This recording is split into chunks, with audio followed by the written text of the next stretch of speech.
Estudio número 53, ahí está mejor. Estudio número 53. Y este estudio le puse como título un versículo de las Escrituras, que está en 2 de Corintios 2:11, y dice: no ignoréis sus maquinaciones. Pablo dice: no ignoremos las maquinaciones del diablo. No ignoremos. ¿Sabe lo que quiere decir eso? Eso quiere decir que el diablo está todo el tiempo maquinando. ¿Sabe lo que es maquinar? Pensar. El diablo está todo el tiempo pensando cómo destruirte. Mira si es poca cosa eso. El diablo está pensando todo el tiempo cómo destruir al cristiano. Y algo que hoy estamos viendo, cómo el cristiano, hermano, es fácilmente destruido por las maquinaciones del diablo. Por eso que el Hijo de Dios tiene que estar firme, hermano. ¿Sabe lo que yo puedo ver en este tiempo? Y lo que puedo entender en este tiempo es que a falta de preparación, a falta de conocimiento de la verdad de Dios, hoy el diablo está golpeando a aquellos que quieren conocer la verdad de Jesús. Los está apartando, los está alejando, los está secando espiritualmente, los está haciendo entrar en guerras, en conflictos, en batallas, para quitarlos del propósito de Dios. Algo que está sucediendo cada vez con más frecuencia dentro de la iglesia. Y lo que vamos a ver el día de hoy en el versículo 16 del libro de los Hechos es cómo Pablo, haciendo su segundo viaje misionero, él, obedeciendo a Dios, es llevado a una situación que uno se pregunta el por qué un cristiano que obedece a Dios, que cree en Dios, ¿por qué Dios o para qué Dios permite que uno pase por estas cosas? Uno se pregunta, ¿es posible?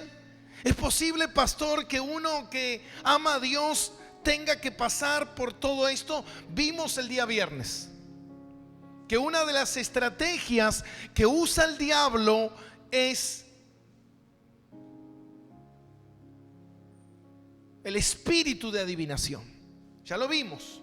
Lo vimos el viernes cuando Pablo llega a Filipos y él empieza a predicar la palabra. Se convierte esta mujer llamada Lidia, que su corazón es abierto para escuchar la palabra del Señor. Y mientras está ahí, le sale una mujer, una muchacha con espíritu de adivinación. Vimos lo que era el espíritu de adivinación, que es el espíritu de confusión, el espíritu de engaño, el espíritu que se disfraza, que el diablo utiliza una verdad escondiendo una gran mentira. Amén. Porque en el fondo hay una gran mentira. Muchas veces el diablo utiliza parte de una verdad, pero no es toda la verdad. Muchas veces cuando tú ves a algún cristiano que dice, me fui de la iglesia porque me ofendieron, ¿es una verdad o no? Sí, es una verdad. Quizás la persona fue ofendida, es una verdad, sí, pero el diablo no te dice todo. El diablo lo único que te dice es te ofendieron. Pero la otra parte, que sería, perdona. Porque si te quedas solo con la ofensa, el diablo logrará su objetivo, que es que destruirte, apartarte, desmembrarte, sacarte del cuerpo. ¿Para qué? Hermano, Si una rama es cortada de un árbol, esa rama ya no va a recibir más savia y esa rama en algún momento va a empezar ¿a qué? A secarse. No he visto gente en todos estos años, hermanos, que son engañados por el diablo, que no se hayan secado con el tiempo. Que el diablo no los haya estorbado. ¿Por qué? Por falta de discernimiento, por falta de entendimiento, por falta de carácter, por falta de madurez. Y muchas veces, hermano, todo el tiempo usted va a estar al acecho de que el diablo lo quiera destruir. Y nosotros muchas veces pensamos, decimos, bueno, yo simplemente vengo a la iglesia y listo. Ya está con eso. El otro día me manda mensaje una mujer y me dice: pastor, estaba mal, tuve un momento malo en la semana y justo vino una persona y me invitó a una iglesia. Y fui a esa iglesia. Y me empezaron a soltar palabra y me empezaron a profetizar y me dañaron, me confundieron más. Ahora ya no sé qué hacer. ¿Se da cuenta? ¿Se da cuenta cómo opera el diablo?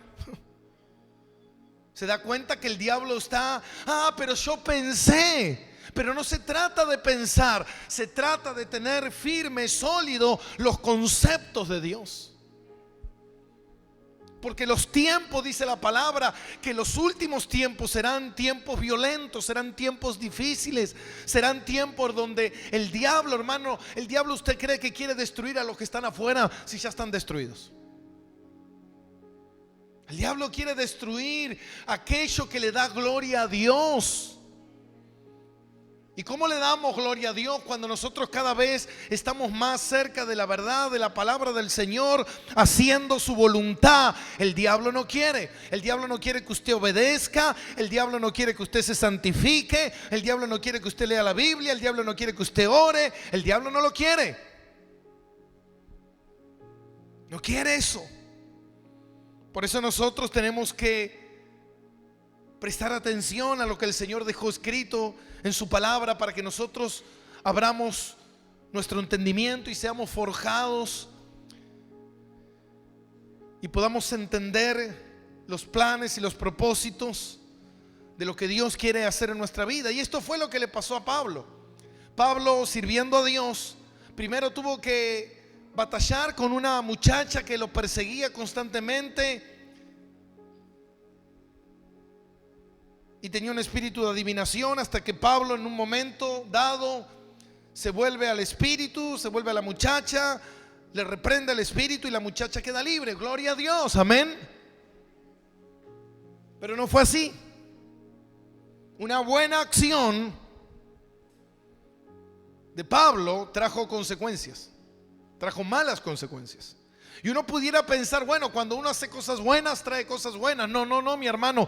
En el reino de Dios no es así. Estamos viviendo en un mundo hostil, donde dice la palabra que el que quiera vivir piadosamente recibirá persecución. Pastor, pero si yo vengo a la iglesia para vivir bien con Dios, ser un buen ciudadano, ser un buen hijo de Dios. Pero la Biblia dice, hermano, mientras usted mejor quiera estar con Dios, peor usted va a estar con el mundo. Peor. Pastor, yo no tengo lucha de ningún tipo. Fíjate dónde estás. Quizás estás del lado del enemigo. Amén. Ahora mira lo que dice Hechos capítulo 16. Y vamos a leer donde habíamos terminado el día viernes. Leímos hasta el versículo 18, donde la muchacha es liberada. Versículo 19. Hechos 16, 19. Pero viendo sus amos que había salido la esperanza de su ganancia, prendieron a Pablo y a Silas y lo trajeron al foro ante las autoridades. Wow. Stop, hasta ahí, mire ahí. Pablo y Silas, ellos predicando la palabra, y en ese momento que están predicando la palabra, amén, esta muchacha es libre. Pero dice que estas personas que tenían a la muchacha, que la utilizaban el espíritu que tenía la muchacha. Cuando esta muchacha fue libre, lo que ellos perdieron fue la ganancia. A ellos nunca le importó la muchacha. A ellos lo que le importaba era el dinero. Hermano, hay gente que no le importa las cosas de Dios. Hay gente que lo que le importa es su prestigio, su nombre, su gloria, no la gloria de Dios. Por eso constantemente estamos batallando todo el tiempo, porque todo el tiempo nos enfrentamos a situaciones donde la gente lo único que quiere es destruir la iglesia. Todo el tiempo. Yo hace 15 años que soy pastor. Y hace 15 años que vivo solamente con situaciones de personas que lo único que quieren hacer es destruir la obra de Dios. 15 años. Solamente eso. 15 años de batalla. Y usted me dice, pastor, ¿y cuándo se termina esto? ¿Cuándo se termina? Cuando dejemos esta tierra. ¿Habrá algún momento donde dejemos de batallar, hermano? El día en que dejamos de batallar es el día en que nos doblegamos al enemigo. Y dice que fueron llevados ante las autoridades simplemente por orar, simplemente por reprender un espíritu de una muchacha. Una obra que la hizo ¿quién? La hizo Dios. No la hizo Pablo. El poder es de Dios. Y la obra que hizo Dios repercutió en consecuencias en Pablo. ¿Se da cuenta, mi hermano? Usted viene a la iglesia y tiene consecuencias. Usted ora y tiene consecuencias. Usted lee la Biblia y tiene consecuencias. Usted no dice nada y su familia se enoja. Usted se porta bien y se enojan. Y todo es pelea. Y esto, y uno dice, ¿por qué? Porque dice la palabra que la luz con las tinieblas no se llevan todo el tiempo. Amén. Ahora fíjate algo, versículo 20. Y presentándole a los magistrados, dijeron: estos hombres, siendo judíos, alborotan nuestra ciudad. Hermano, ¿estaban alborotando la ciudad? ¿Estaban alborotando la ciudad? No. ¿Cuántos alborotadores hay acá? Nadie. Amén. Pero ¿sabe qué, mi hermano? A usted se lo va a tildar de todo. La gente se lo van a tildar. Se lo van a tildar de tonto que viene a la iglesia, de que te lavaron la cabeza, de que te dejas robar el dinero, que tú estás ahí porque eres igual a ellos, porque tú eres un chante y todas esas cosas. Ellos lo tildaban de alborotadores, hermano. Imagínese Pablo alborotador. Era el hombre más pacifista que podía haber, pero era alborotador. A Moisés se lo tildaba de todo, hermano. Dice que era el hombre más manso. Amén. Usted va a escuchar de mí, hermano, cada cosa: violento, agresivo, asesino, narcotraficante, de todo. Amén. Ahora fíjate. Y dice en el versículo 21: y enseñan costumbres que no es lícito recibir ni hacer, pues somos romanos. Y se agolpó el pueblo contra ellos, y los magistrados, rasgándoles las ropas, ordenaron azotarle con vara. ¿Por qué no le era lícito a ellos hacer? ¿Por qué? Porque ellos le rendían tributo al César. Y el César, en ese tiempo, el César no prohibía ninguna religión, pero si esa religión no le daba la gloria al César y la honra al César, estaba en contra del César. Vos podías tener cualquier religión mientras no atentara contra el César. Y la religión que ellos predicaban era: el Señor es Jesús, no el César. Entonces ellos decían: estos hombres nos enseñan a hacer algo a nosotros que después nos va a traer problemas con el César. Está mal lo que están enseñando. Están enseñando a la gente a adorar a alguien, y si adoramos a ese alguien, vamos a dejar de adorar a este, y este alguien se va a enojar. Hermano, cuando tú vienes a la iglesia, se te enseña a adorar a Dios. Y cuando tú empiezas a adorar a Dios, dejas de adorar al mundo, dejas de adorar al diablo, y el diablo se te va a enojar. Pero la pregunta es: ¿quién quieres que se te enoje? ¿El diablo o Dios? Yo prefiero que mi enemigo sea el diablo y no Dios. Amén. Eso es algo que nosotros tenemos que saber, porque un día estaremos delante del Señor. Amén. Entonces dice que rasgaron sus ropas y los azotaron con varas.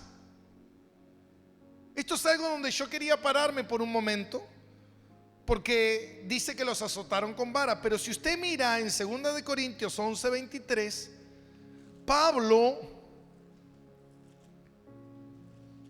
habla del azote. Mire lo que dice 2 de Corintios 11:23. Dice: son ministros de Cristo, como si estuviera loco hablo, mas yo en trabajo mucho más abundante, en azote sin número, en cárceles más, en peligro de muerte muchas veces. De los judíos 5 veces he recibido 40 azotes menos uno. 3 veces he sido azotado con vara, 1 vez apedreado, 3 veces he padecido naufragio, 1 noche y 1 día he estado como náufrago en el mar, en camino muchas veces, en peligro de ríos, en peligro de ladrones, en peligro de naciones, en peligro de gentiles, en peligro de ciudades, en peligro del desierto, en peligro del mar, en peligro de falsos hermanos. ¿Hola? ¿Algún peligro más? Amén. No tuvo, uno dice: bueno, yo soy cristiano, tengo peligro de los que no son hermanos. No, Pablo dice: también tengo peligro de los falsos hermanos. Pero algo que quería remarcar es que dice que él fue azotado con vara, y 3 veces he sido azotado con vara, y 1 vez apedreado. Y dice: y de los judíos 5 veces he recibido 40 azotes menos 1. ¿Qué significa esto? Que existen 2 tipos de azotes: el azote que le daban los judíos y el azote que te daban los romanos. Los judíos tenían establecido un número o una manera de azotar a los que infringían la ley. Y el azote era que antiguamente, según la ley de Moisés, estaba establecido que una persona podía ser azotada hasta 40 veces. Más de 40 veces no, porque la persona que era azotada más de 40 veces corría el riesgo de perder la vida. Entonces, como que ese era el límite de 40 veces, hasta 40 veces. Y se azotaba a la persona con una vara media gruesita, y con eso se azotaba a la persona que infringía la ley. En los tiempos de Jesús se sacó uno. Mire qué bondadosos que fueron. Ya no te van a azotar 40, sino te van a azotar 39. ¿Por qué se sacó uno? Porque mucha gente a los 40 azotes se moría. ¿Sabe para qué le digo esto? Para que usted tenga conciencia de que Jesús fue azotado de tal manera y después fue a la cruz. Para que usted se dé cuenta cómo Jesús fue a la cruz. Una persona, cuando era azotada, mayormente las personas no sobrevivían. Te dejaban al descubierto los músculos, la carne, las arterias, las venas de la carne. Ahora, los romanos no tenían número, y el azote de los romanos era mucho más perverso que el de los judíos. Primeramente porque el tipo de vara que ellos usaban era 2 o 3 veces más gruesa que la de los judíos. Ya no era una vara, era un palo, se lo consideraba. Imagínense. Y no tenía número de cantidad de golpes. Para que usted se dé una idea, lo que Pablo estaba recibiendo, este tipo de azotes, donde después de esto veremos a Pablo y a Silas, después de ser azotado, cantando salmos en el calabozo. Qué increíble, ¿no? Ahora la pregunta es, ¿por qué? ¿Por qué o para qué Dios permite que sus hijos, los que le sirven, los que le obedecen, los que quieren hacer su voluntad, por qué Dios permite que sus hijos atraviesen por esta situación? Y ¿sabe qué, mi hermano? Esto no importa si eres un hijo más o menos o un super hijo. Porque Pablo, hermano, hablando de hijos, era un hijo extraordinario para el Señor. Pero eso no impidió, ¿está acá conmigo? No impidió los azotes. No impidió que Pablo sufriera. No impidió que Pablo atravesara por peligro, naufragio, vara de los judíos, vara de los gentiles, apedreado, casi muerto. No impidió que un hombre intachable, que un hombre, hermano, con un grado de santidad extraordinario, con un servicio a Dios entregado, con una devoción extraordinaria, no impidió que él pasara por eso.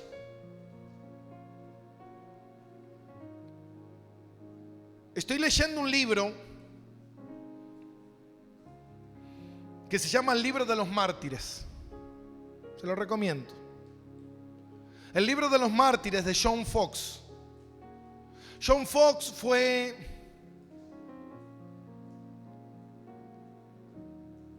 un hombre que vivió en el siglo XV, en la época de Martín Lutero.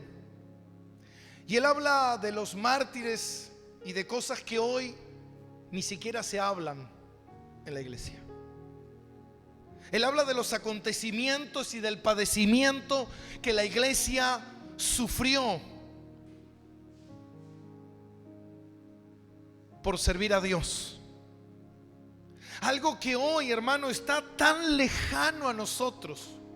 Algo que hoy ni siquiera tenemos idea de lo que es eso. Pero ¿sabe qué? Yo quería que usted escuchara un fragmento de ese libro. Y un fragmento de ese libro habla de San Ignacio o Ignacio.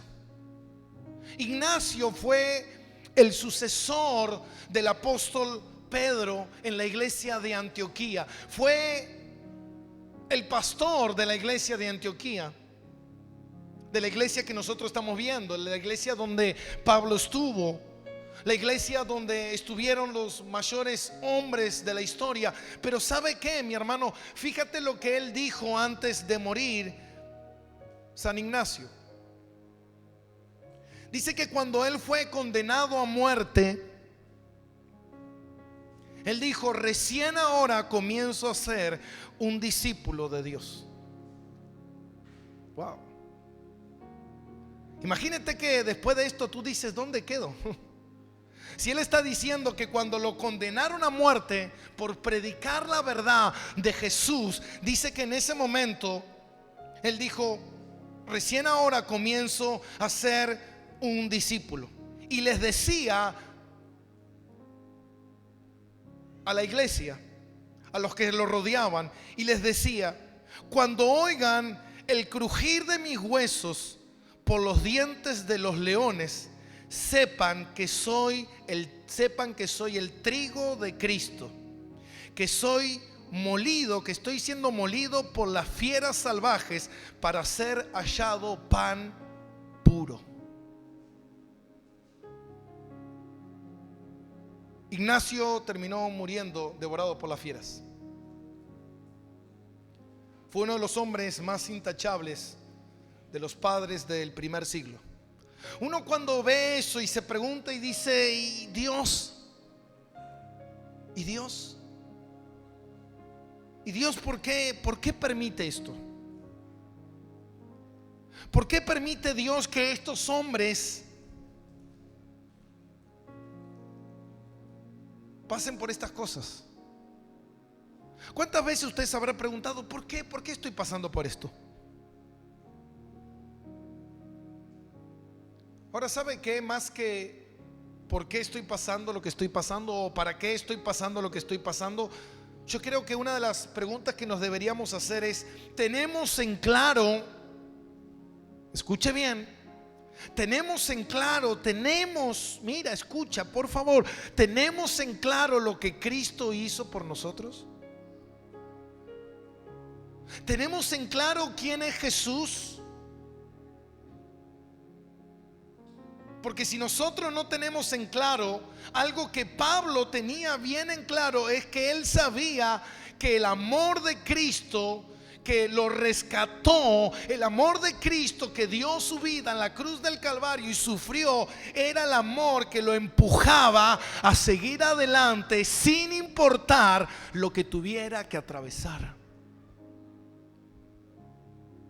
Algo que hoy en día no se ve, mi hermano. Hoy, hermano, la gente es tan sensible, es tan frágil, que si hoy, hermano, hay que decir, hermano, tenemos que comprar una silla, ay, la gente dice, yo me voy porque están pidiendo para sillas.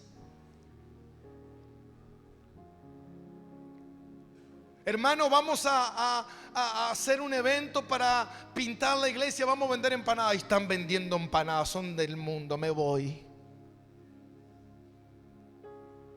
Wow. Imagínate la fragilidad del mundo en el que vivimos. Imagínate, mi hermano, yo le decía hoy temprano a los colaboradores, yo le decía, hoy tú tienes una iglesia que entretenga y la iglesia se llena. Pero hoy tú tienes una iglesia que predique la verdad del evangelio y se te vacía. ¿Sabe por qué, mi hermano? Porque la gente no está buscando la verdad. La gente está buscando ser llenada emocionalmente. La gente está buscando entretenimiento. La gente está buscando pasarla bien. Quiero ir a una iglesia donde se la pase bien. No, mi hermano. Por eso las iglesias hoy en día no quieren agarrar los libros. Las iglesias no quieren agarrar los sucesos de la iglesia. No quieren agarrar el precio que pagaron grandes hombres para que el evangelio llegara hasta nosotros. No quieren. Preferimos meter dentro de la iglesia la psicología moderna. Preferimos meter el entretenimiento, el show, para que la gente venga a la iglesia y vea un Dios ayornado, bueno, lindo, que te lo permite todo. Pero según los eruditos del momento, dicen, escuche bien, que este es el peor momento de la iglesia. No el mejor, el peor. Que esta es la peor generación que está siguiendo a Dios. ¿Y sabe por qué es la peor generación que está siguiendo a Dios? Porque es una generación que no tiene convicción. Es una generación que no está preparada. Es una generación que está siguiendo a un Dios emocional. Y es una generación que no está dispuesta, escuche bien, a sufrir por causa de Cristo. No lo digo yo.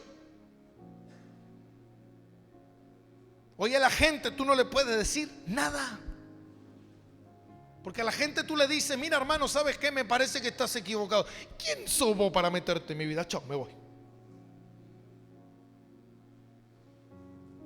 Mira, dice la Biblia, ay, no quiero escuchar, no quiero. Y nos vamos.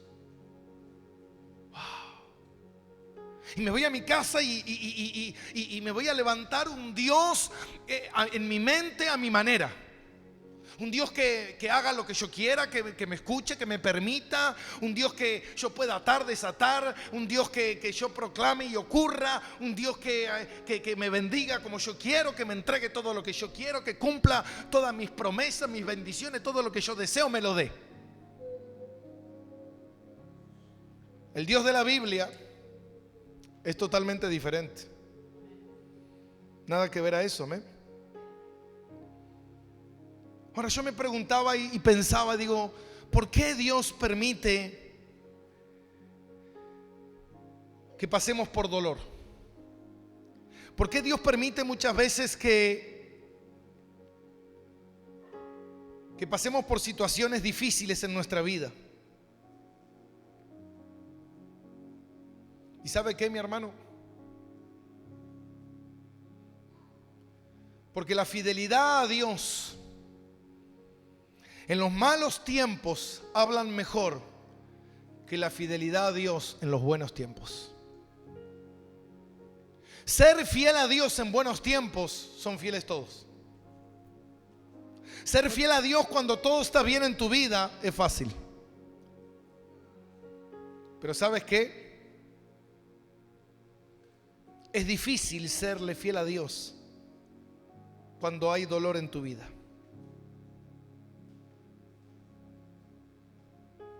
¿Y sabe qué? La única manera de que el cristiano tenga profundidad en su vida espiritual con Dios es por medio del dolor. Sin dolor no hay profundidad.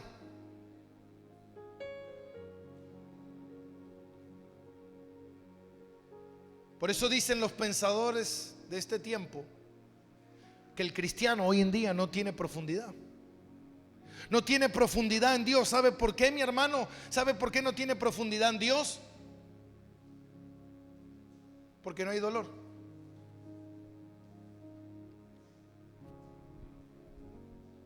Usted ve la gente quejarse de hambre, de frío, de pobreza, de miseria. Pero ustedes saben, hermano, que somos la generación que mejor vive en 6.500 años que tiene la humanidad. La humanidad nunca vivió tan bien como vivimos ahora. Nunca. Nunca. Antiguamente en el mundo, el 90% de la población del mundo era pobre. No tenía absolutamente nada. Antiguamente te agarraba un virus y miles y miles y miles y miles de personas morían. Porque no había medicinas, porque no había hospitales, porque no había conocimiento, porque no había transporte, porque no había luz, porque no había agua corriente, porque no había nada. Así vivió las generaciones y las generaciones y las generaciones.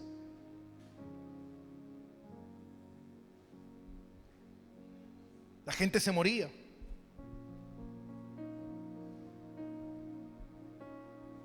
Nosotros no sabemos lo que es guerras, pestes, pobreza extrema, decadencia total. No tenemos ni idea de eso. ¿Que hay necesidades? Claro. Pero ¿cuáles son las necesidades que tenemos? Pastor, no tengo los remedios que necesito. ¿Tienes algunos remedios? Algunos sí tengo. Bueno, antes la gente no tenía ninguno. Ni siquiera no uno, ninguno. No tenían un hospital, no existía, mi hermano. La gente o te curaba solo, o te curaba Dios, o te morías. Entonces dicen los grandes pensadores que esta generación es la generación que menos ha sufrido. No lo digo yo. Entonces, ¿qué es lo que pasa cuando una persona, hermano, no pasa por sufrimiento? Es una generación que deja de ser sensible. Es una generación que no está preparada en profundidad en la sensibilidad de las cosas de Dios. Por eso se dice que hoy en día el hombre es superficial, muy superficial, mi hermano. Fíjate por qué es lo que el hombre pelea. Antes la gente peleaba, hermano, por vivir, por comer. Hoy peleamos por moda. Hoy peleamos por el último iPhone. Hoy peleamos por vestimenta. Hoy peleamos si estamos acá o no estamos acá. Hoy peleamos porque si de repente esta iglesia no me gusta, me voy a la otra donde tiene aire acondicionado, donde tiene eventos los sábados a la noche y pasan películas y ahí estoy más cómodo, la paso mejor. Antes la gente no tenía oportunidad de elegir, mi hermano. Si vos querías seguir a Dios, la única iglesia que había, tenías que hacer 3 días de camino. Antes la única iglesia que había era la de Jerusalén, la de Antioquía y después en Roma. ¿A dónde te quieres congregar? Y si eras de Antioquía, la única iglesia era una sola, no había 2. Hoy hay tanto que lo tanto nos llevó a poder, escojo lo que quiero, no me preocupa. Hay abundancia. El problema es qué va a pasar cuando no haya. ¿Qué vamos a hacer? Por eso hoy en día esta generación dejó de ser sensible. Y muchas veces Dios nos tiene que hacer pasar por dolor, porque el dolor es el único agente, escuche bien esto, es el único agente que puede quebrar el orgullo y el ego en nuestra vida. ¿No hay otra manera, pastor?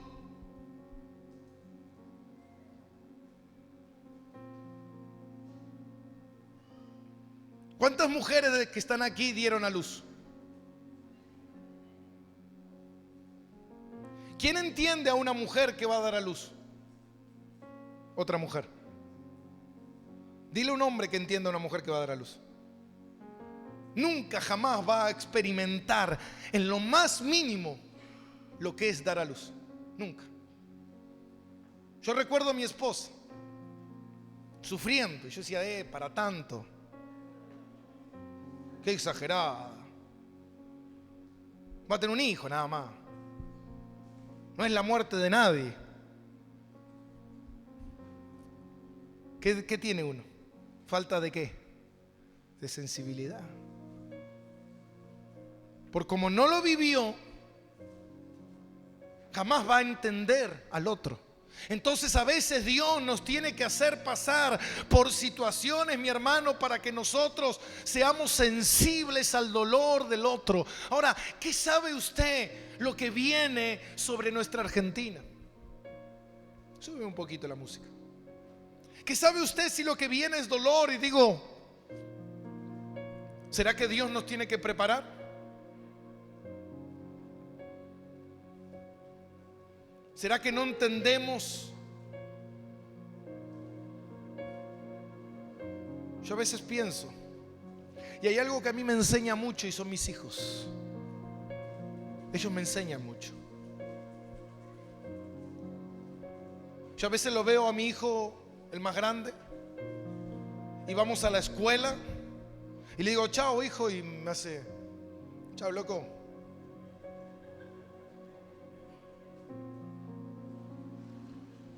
Y digo, yo te quiero abrazar, sos mi bebé.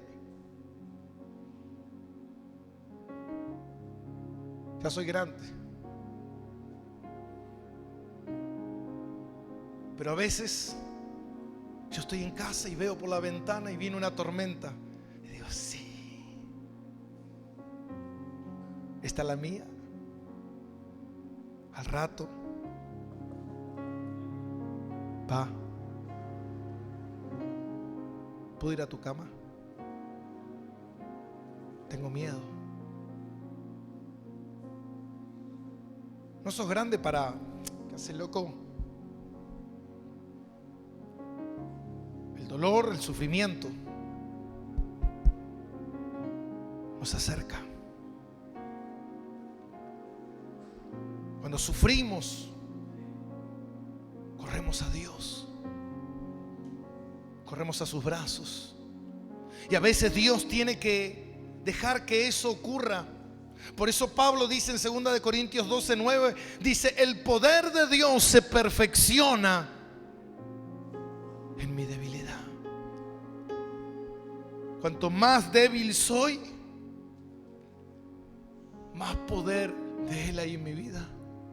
Cuando más débil soy, más cerca de Él estoy. ¿Qué lo hacía a Pablo tan sensible a Dios?